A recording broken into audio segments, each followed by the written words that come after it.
The Shadow over Innsmouth, Part 4 by H.P. Lovecraft.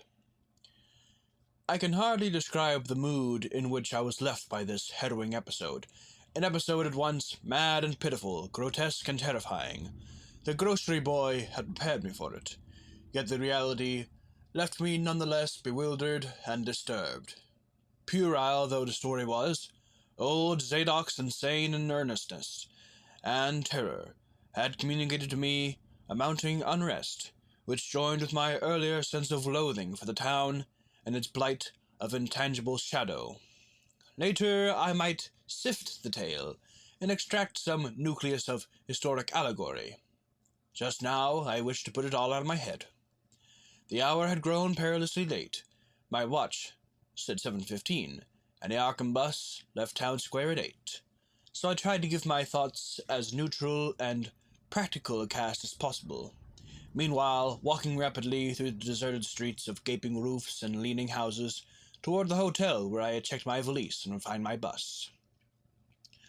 Though the golden light of late afternoon gave the ancient roofs and decrepit chimneys an air of mystic loveliness and peace, I could not help glancing over my shoulder now and then. I would surely be very glad to get out of malodorous and fear-shadowed Innsmouth, and wished there was some other vehicle than the bus driven by that sinister-looking fellow sergeant. Yet I did not hurry too precipitately, for there were architectural details worth viewing at every silent corner, and I could easily, I calculated, cover the necessary distance in a half-hour. Studying the grocery youth's map, and seeking a route I had not traversed before, I chose Marsh Street instead of State for my approach to Town Square.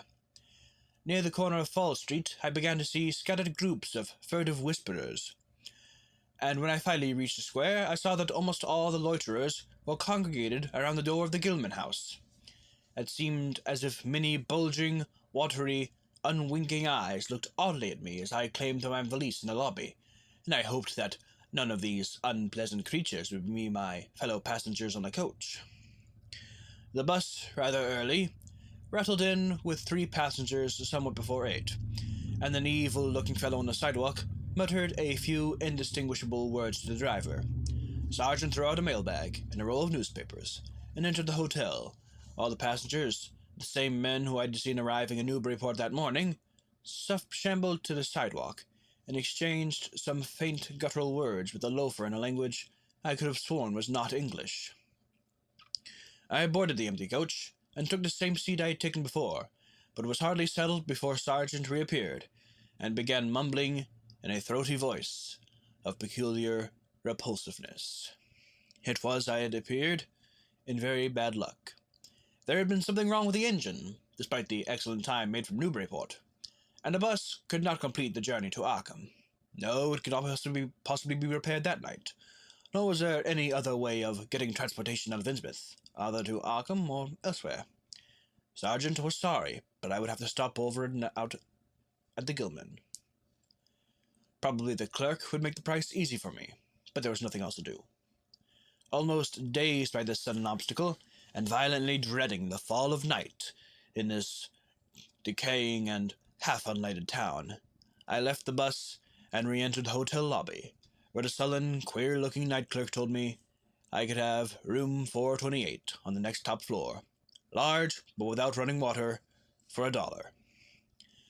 Despite what I had heard of this hostel in Newburyport, I signed the register, paid my $1, let the clerk take my valise, and followed that sour, solitary attendant up 3 creaking flights of stairs, past dusty corridors which seemed wholly devoid of life. My room, a dismal rear one with 2 windows and bare cheap furnishings, overlooked a dingy courtyard, otherwise hemmed in by low, deserted brick blocks. It commanded a view of decrepit westward stretching roofs with a marshy countryside beyond.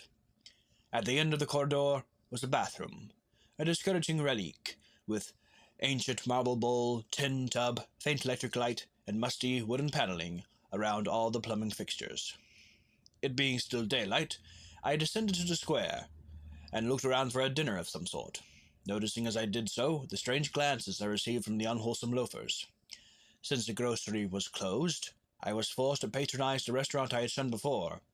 A stooped, narrow-headed man with staring, unwinking eyes and a flat-nosed wench with unbelievably thick, clumsy hands being in attendance. The service was of the counter type, and it relieved me to find that much was evidently served from cans and packages. A bowl of vegetable soup with crackers was enough for me, and I soon headed back for my cheerless room at the Gilman, getting an evening paper and a fly-specked magazine from the evil-visaged clerk at the rickety stand beside his desk. As twilight deepened, I turned on the one feeble electric bulb over the cheap iron-framed bed, and tried as best I could to continue the reading I had begun. I felt it advisable to keep my mind wholesomely occupied, for it would not do to brood over the abnormalities of this ancient, blight-shadowed town while I was still within its borders. The insane yarn I had heard from the aged drunkard did not promise very pleasant dreams, and I felt I must keep the image of his wild, watery eyes as far as possible from my imagination. Also, I must not dwell on what that factory inspector had told the Newbury ticket agent about the Gilman house and the voices of its nocturnal tenants. Not on that, nor on the face beneath the tiara in the black church doorway, the face for whose horror my conscious mind could not account. It would perhaps have been easier to keep my thoughts from disturbing topics, had the room not been so gruesomely musty. As it was, the lethal mustiness blended hideously with the town's general fishy odor, and persistently focused one's fancy on death and decay. Another thing that disturbed me was the absence of a bolt on the door of my room. One had been there, as marks clearly showed, but there were signs of recent removal. No doubt it had become out of order, like so many other things in this decrepit edifice. In my nervousness, I looked around and discovered a bolt on the clothes press, which seemed to be of the same size, judging from the marks, as the one formerly on the door. To gain a partial relief from the general tension, I busied myself by transferring this hardware to the vacant place with the aid of a handy 3-in-1 device, including a screwdriver, which I kept on my keyring.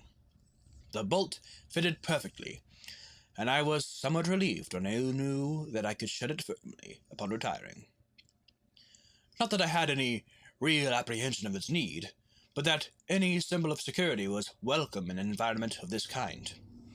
There were adequate bolts on the 2 lateral doors connecting rooms, and these I proceeded to fashion.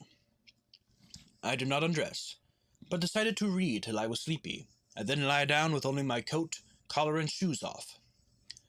Taking a pocket flashlight from my valise, I placed it in my trousers, so that I could read my watch if I woke up later in the dark. Drowsiness, however, did not come, and when I stopped to analyze my thoughts, I found to my disquiet that I was really unconsciously listening for something which I dreaded but could not name. That inspector's story must have worked on my imagination more deeply than I had suspected. Again I tried to read, but found that I made no progress. After a time, I seemed to hear the stairs and corridors creak at intervals, as if with footsteps, and wondered if the other rooms were beginning to fill up. There were no voices, however, and it struck me that there was something subtly furtive about the creaking. I did not like it, and debated whether I had better try to sleep at all. This town had some queer people, and there had undoubtedly been several disappearances. Was this one of those inns where travelers were slain for their money? Surely I had no look of excessive prosperity, or were the townsfolk really so resentful about curious visitors? Had my obvious sightseeing with its frequent map consultations aroused unfavorable notice? It occurred to me that I must be in a highly nervous state to let a few random creakings set me off speculating in this fashion, but I regretted, nonetheless, that I was unarmed. At length, feeling a fatigue which had nothing of drowsiness on it, I bolted the newly outfitted hall door, turned off the light, and threw myself down on the hard, uneven bed, coat, collar, shoes, and all. In the darkness, every faint noise of the night seemed magnified, and a flood of doubly unpleasant thoughts swept over me. I was sorry I put out the light, yet was too tired to rise and turn it on again. Then, after a long, dreary interval, and prefaced by a fresh creaking of stairs and corridor. There came that soft, damnably unmistakable sound, which seemed like a malign fulfillment of all my apprehensions. Without the least shadow of a doubt, the lock on my hall door was being tried, cautiously, furtively, tentatively, with a key. My sensations upon recognizing this sign of actual peril were perhaps less rather than more tumultuous because of my previous vague fears.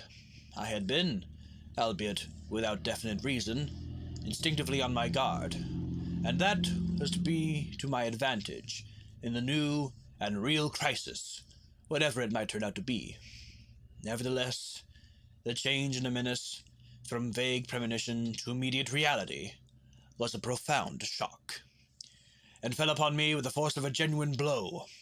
It never once occurred to me that the fumbling might be a mere mistake. Malign purpose was all I could think of, and I kept deathly quiet, awaiting the would-be intruder's next move. After a time, the cautious rattling ceased, and I heard the room to the north entered with a passkey. Then the lock of the connecting door to my room was softly tried. The bolt held, of course, and I heard the floor creak as the prowler left the room. After a moment, there came another soft rattling, and I knew that the room to the south of me was being entered. Again, a furtive trying of a bolted, connecting door, and again a receding creaking. This time the creaking went along the hall and down the stairs. So I knew that the prowler had realized the bolted condition of my doors, and was giving up his attempt for a greater or lesser time, as the future would show. The readiness with which I fell into a plan of action proves that I must have been subconsciously fearing some menace, and considering possible avenues of escape for hours. From the first, I felt that the unseen fumbler meant a danger not to be met or dealt with, but only to be fled from as perceptibly as possible. The one thing to do was to get out of that hotel alive as quickly as I could, and through some channel other than the front stairs and lobby. Rising softly, and throwing my flashlight on the switch, I sought to light the bulb over my head in order to choose and pocket some belongings for a swift, valiseless flight. Nothing, however, happened, and I saw that the power had been cut off. Clearly, some cryptic, evil movement was afoot on a large scale. Just what, I could not say. As I stood with my hand on the now useless switch, I heard a muffled creaking on the floor below, and thought I could barely distinguish voices in conversation. A moment later, I felt less sure that the deeper sounds were voices, since the apparent hoarse barkings and loose-syllabled croakings bore so little resemblance to recognized human speech. Then I thought with renewed force of what the factory inspector had heard in the night in this mouldering and pestilential building. Having filled my pockets with the flashlight's aid, I put on my hat and tiptoed to the windows to consider the chances of descent. Despite the state's safety regulations, there was no fire escape on this side of the hotel, and I saw that my windows commanded only a sheer 3-story drop to the cobbled courtyard. On the right and left, however, some ancient brick business blocks abutted on the hotel, their slant roofs coming up to a reasonable jumping distance from my 4th-story level. To reach either of these lines of buildings, I would have to be in a room 2 doors from my own, in one case on the north, and in the other case on the south. And my mind instantly set to work, calculating what chances I had of making the transfer. I could not, I decided, risk an emergence into the corridor, where my footsteps would surely be heard, and where the difficulty of entering the desired room would be insuperable. My progress, if it was to be made at all, would have to be through the less solidly built connecting doors of the rooms, the locks and bolts of which I would have to force violently, using my shoulder as a battering ram whenever they were set against me. This, I thought, would be possible, owing to the rickety nature of the house and its fixtures, but I realized I could not do it noiselessly. I would have to count on sheer speed. The chance of getting to a window before any hostile forces became coordinated enough to open the right door toward me with a passkey. My own outer door I reinforced by pushing a bureau against it, little by little, in order to make a minimum of sound. I perceived that my chances were very slender, and was fully prepared for any calamity. Even getting to another roof would not solve the problem, for there would then remain the task of reaching the ground and escaping from the town. One thing in my favor was the deserted and ruinous state of the abutting buildings, and a number of skylights gaping blackly open in each row. Gathering from the grocery boy's map that the best route out of town was southward, I glanced first at the connecting door on the south side of the room. It was designed to open in my direction, since I saw, after drawing the bolt and finding other fastenings in place, it was not a favorable one for forcing. Accordingly, abandoning it as a route, I cautiously moved the bedstead against it to hamper any attack which might be made on it later from the next room. The door on the north was hung to open away from me, and this, though a test proved it to be locked or bolted from the other side, I knew must be my route. If I could gain the roofs of the buildings in Payne Street and ascend successfully to the ground level, I might perhaps start through the courtyard and the adjacent or opposite buildings to Washington or Bates, or else emerge in Payne and edge around southward into Washington. In any case, I would aim to strike Washington somehow, and get quickly out of the town square region. My preference would be to avoid Payne, since the fire station there might be open all night. As I thought of these things, I looked out over the squalid sea of decaying roofs below me, now brightened by the beams of a moon not much past half full. On the right, the black gash of the river gorge clove the panorama, abandoned factories and railway station clinging barnacle-like to its sides. Beyond the rusted railway and the Rowley Road led off through a flat, marshy terrain, dotted with islets of higher and drier scrub-grown land. On the left, the creek-threaded countryside was near, the narrow road to Ipswich gleaming white in the moonlight. I could not see from my side of the hotel the southward route toward Arkham, which I had determined to take. I was irresolutely speculating on when I had better attack the northward door, and on how I could least audibly manage it, when I noticed that the vague voices underfoot had given place to a fresh and heavier creaking of the stairs. A wavering flicker of light showed through my transom, and the boards of the corridor began to groan with a ponderous load. Muffled sounds of possible vocal origin approached, and at length a firm knock came at my outer door. For a moment, I simply held my breath and waited. Eternities seemed to elapse, and the nauseous, fishy odor of my environment seemed to mount suddenly and spectacularly. Then, the knocking was repeated, continuously and with growing insistence. I knew that the time for action had come, and forthwith drew the bolt of the northward connecting door, bracing myself for the task of battering it open. The knocking waxed louder, and I hoped that its volume would cover the sound of my efforts. At last, beginning my attempt, I lunged again and again at the thin paneling with my left shoulder, heedless of shock or pain. The door resisted even more than I expected, but I did not give in, and all the while the clamor of the outer door increased. Finally, the connecting door gave, but with such a crash that I knew those outside must have heard. Instantly, the outside knocking became a violent battering, whilst keys sounded ominously in the hall doors of the rooms on both sides of me. Rushing through the newly opened connection, I succeeded in bolting the northerly hall door before the lock could be turned.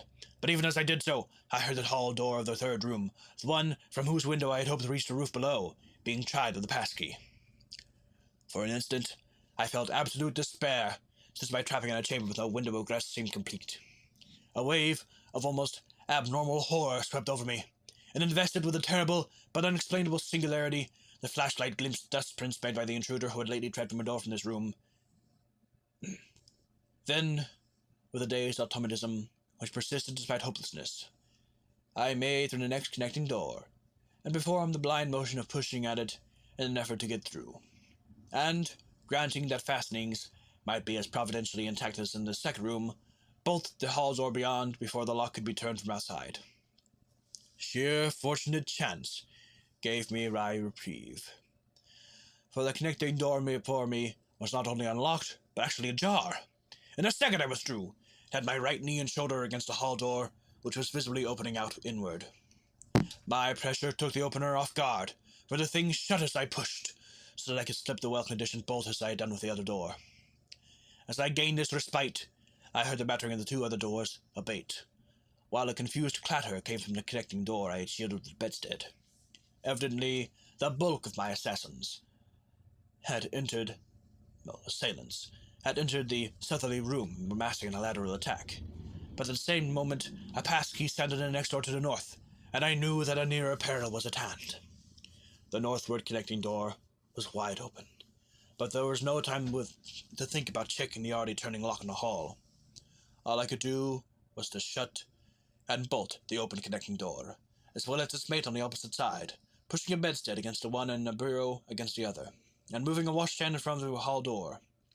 I saw, trust such makeshift barriers to shield me till I could get out of the window and on the roof of the Payne Street block. But even in this acute moment, my chief horror was something apart from the immediate weaknesses of my defenses. I was shuddering because not one of my pursuers, despite some hideous pantings, gruntings, and subdued barkings at odd intervals, was uttering an unmuffled or intelligible vocal sound. As I moved the furniture and rushed towards the windows, I heard a frightful scurrying along the corridor towards the room north of me, and perceived that the southward battering had ceased. Plainly, most of my opponents were about to concentrate against a feeble connecting door, which they knew must open directly on me. Outside, the moon played on the ridgepole of the block below, and I saw that the jump would be desperately hazardous because of the steep surface on which I must land. Surveying the conditions, I chose the more southerly of the two windows as my avenue of escape, planning to land on the inner slope of the roof and make for the nearest skylight. Once inside one of the decrepit brick structures, I would have to reckon with pursuit, but I hoped to descend and dodge in and out of yawning doorways along the shadowed courtyard, eventually getting to Washington Street and slipping out of town toward the south. The clatter at the northerly connecting door was now terrific, and I saw that the weak paneling was beginning to splinter. Obviously, the besiegers had brought some ponderous object into play as a battering ram. The bedstead, however, still held firm, so that I had at least a faint chance of making good my escape. As I opened the window, I noticed it was flanked by heavy velour drapery suspended from a pole by brass rings, and also that there was a large projecting catch for the shutters on the exterior. Seeing a possible means of avoiding the dangerous jump, I yanked at the hangings and brought them down, pole and all. Then, quickly hooking two of the rings in the shutter catch and flinging the drapery outside, the heavy folds reached fully to the abutting roof, and I saw that the rings and catch would be likely to bear my weight. So climbing out of the window and down the improvised rope ladder, I left behind me forever the morbid and horror-infested fabric of the Gilman house.